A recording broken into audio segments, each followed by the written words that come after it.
Bonjour à tous et bienvenue dans cette nouvelle vidéo. Aujourd'hui on va parler de Big Bang et de l'origine de l'univers.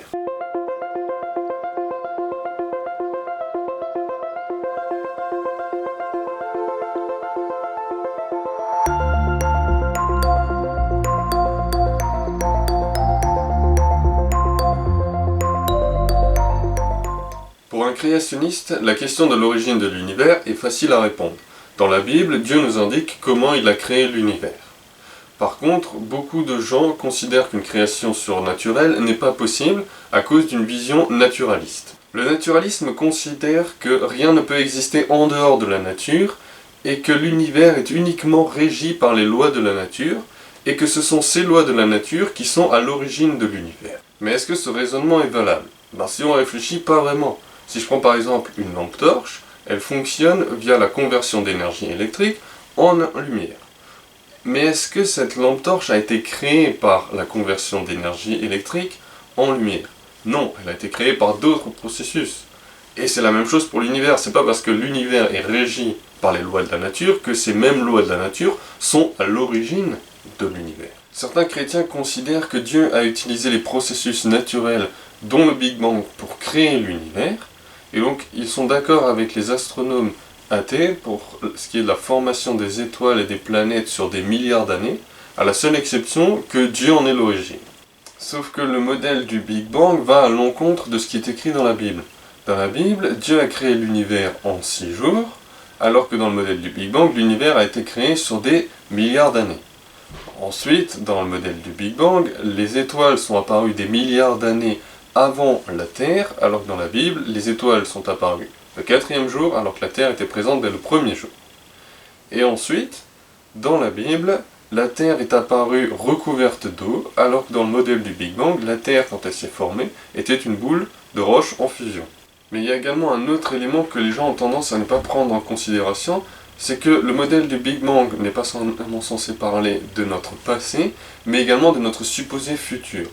Dans la version la plus commune du modèle du Big Bang, l'univers va s'étendre à l'infini, et sous l'influence de la deuxième loi de la thermodynamique, toute l'énergie sous forme utile va devenir de l'énergie inutilisable, et donc la vie sera impossible, et l'univers va tomber en poussière.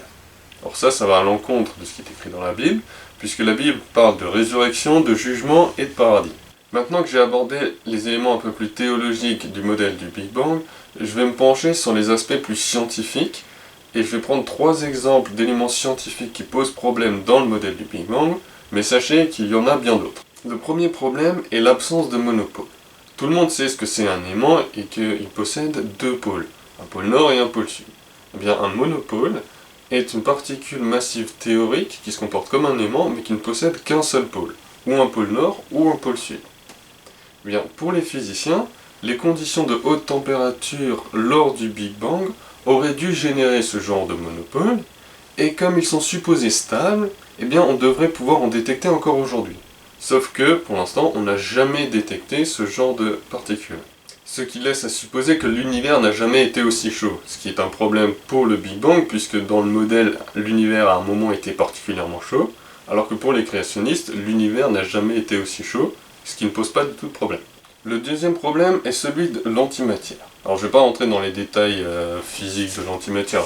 Ce qui est juste important de noter, c'est que lors du Big Bang, a priori, la matière s'est formée via conversion d'énergie en matière. Sauf que quand ça se produit, l'énergie se transforme en quantité équivalente de matière et d'antimatière.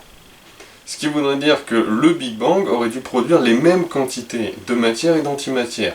Sauf que quand on observe l'univers, il est majoritairement constitué de matière et une très faible quantité de l'univers est constituée d'antimatière.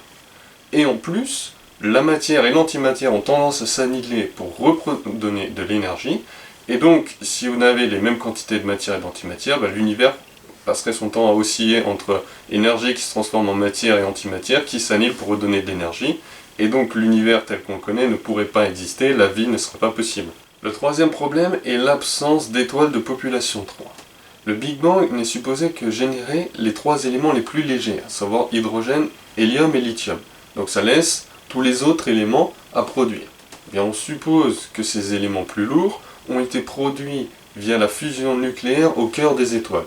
Donc vers la fin de vie Ces éléments sont produits juste avant que cette étoile ne devienne une supernova, et une fois que cette étoile explose en supernova, ces éléments plus lourds sont disséminés à travers l'univers et vont contaminer des étoiles de deuxième et de troisième génération. Et si donc ça c'est vrai, ça veut dire que les toutes premières étoiles de l'univers ne contenaient que les 3 éléments les plus lourds. Donc on appelle ces étoiles des étoiles de population 3. Et comme ces étoiles ont une espérance de vie qui est supérieure à l'âge de l'univers, qui est supposé d'être 13,8 milliards d'années, eh ben on est censé encore observer ce genre d'étoiles. Sauf que c'est pas le cas. On n'a jamais observé des étoiles de population 3. Toutes les étoiles qu'on observe contiennent des éléments plus lourds. Et donc au final, il n'y a aucun élément biblique ou scientifique qui permet d'affirmer que le Big Bang est réel et que c'est lui qui est à l'origine de l'univers. Voilà, c'est tout pour aujourd'hui. J'espère que cette vidéo vous a plu. Si c'est le cas, n'hésitez pas à laisser un pouce bleu et à partager la vidéo. Si vous avez des questions ou des remarques, n'hésitez pas à les laisser dans les commentaires sous la vidéo. Sur ce, je vous souhaite une bonne journée.